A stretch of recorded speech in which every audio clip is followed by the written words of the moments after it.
Pemirsa, terima kasih pian masih bersama kami. Berita selanjutnya menghabarkan Polresta Banjarmasin meminta pemerintah kota untuk menghibahkan lahan seluas 4x6 di kawasan Taman Edukasi di Jalan Simpang Ulin, Pal 2,5 Banjarmasin Tengah. Lahan tersebut nantinya akan dibangun pos induk sebagai pusat pelayanan kepolisian karena posisinya dianggap strategis. Polresta Banjarmasin meminta pemerintah kota untuk menghibahkan lahan seluas 4x6 di kawasan Taman Edukasi di Jalan Simpang Ulin, Pal 2,5 Banjarmasin Tengah. Lahan tersebut nantinya akan dibangun pos induk sebagai pusat pelayanan kepolisian karena posisinya dianggap strategis. Rapat dengar pendapat terkait hibah lahan ini pun digelar di Komisi 2 DPRD Banjarmasin bersama dengan Polresta Wandinas BPKPAD Banjarmasin besukan Selasa 10 Januari 2023. Aturan dari Permendagri nomor 19 tahun 2016 pasal 311 ayat 1 tentang Wakapolresta Banjarmasin AKBP Pipit Subianto Wahtakuni Primati Piusya rapat memadahkan dalam rapat ini meminta hibah lahan seluas 4x6 untuk dijadikan posko induk karena lokasinya berdekatan dengan semua wilayah di Banjarmasin. Pipit Subianto menyatakan sebelum mendapatkan hibah lahan tersebut tentunya akan melengkapi persyaratannya terlebih dahulu.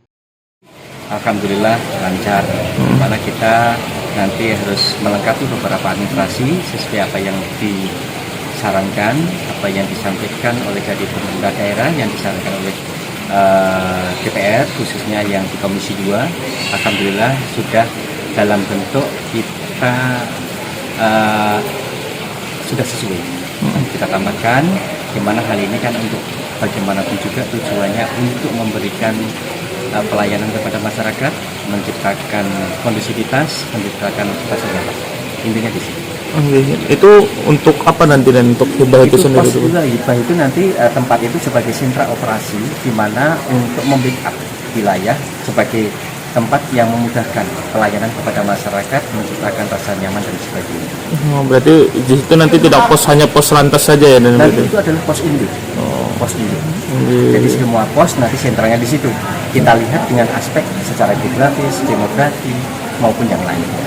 Yang jelas di situ menciptakan efektivitas, menciptakan kondusivitas, kamtipmas, dan memberikan rasa nyaman pada masyarakat. Oke, itu kawasannya di dekat mana dan berapa luasannya dan yang luasnya itu 4x6, yang dekat dengan masjid persis di sampingnya. Ketua Komisi 2 DPRD Banjarmasin Awan Subarkah meminta Dinas BPKPAD untuk membuat tim sebagai prosedur penghibahan sebelum nantinya dilakukan rapat paripurna persetujuan dari seluruh fraksi. Sifatnya adalah rencana hibah lahan pemerintah kota kepada pihak ketiga atau kepada kepolisian, maka harus mendapatkan persetujuan dari DPRD. Persetujuan DPRD hanya bisa dilakukan setelah dilakukan rapat paripurna. Nah, untuk itu maka tadi sudah kita diskusikan panjang bahwa persyaratan-persyaratan atau kelengkapannya perlu dilakukan penyelesaian dulu, termasuk prosedur-prosedurnya. Dari pihak kepolisian untuk bisa segera mengirimkan surat permohonan disertai alasan-alasan kenapa jadi memohon hibah itu.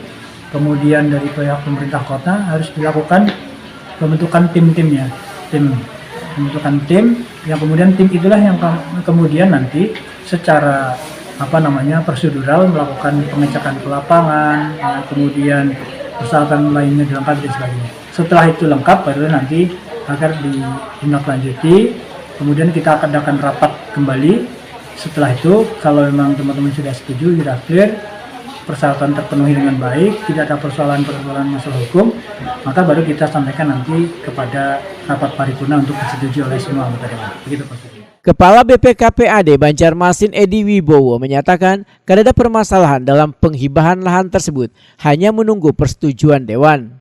Sudah dipenuhi semua. Secara umum sudah ya, tapi tinggal kita melengkapi, kita yang menyampaikan ke dewannya akan kita lengkapi untuk sampaikan ke dewan. Sudah ada surat, ada permohonan permintaan dari Kapolres ke pemerintah daerah yang telah kita proses. Nah, karena ketentuan hibah itu harus disampaikan ke dewan, ya minimal kita menyampaikan ke dewan. Karena syarat proses itu adalah persetujuan dewan. Nah, itu yang kita sekarang ini tahap berikutnya kita menyampaikan ke dewan untuk tahap berikutnya. Tapi dari Pemkot sendiri memang setuju saja. Pada prinsipnya kita mendukung, karena itu kan tujuan pertama ya dalam rangka peningkatan pelayanan, menjaga ketertiban. Nah, dua hal itu kan yang harus selalu diberbarengkan dilaksanakan oleh pihak kepolisian. Nah, dan dari sisi pun selalu bersinergi dengan tugas kepolisian, sehingga kita bisa sama-sama saling mengharmonisasi hubungan.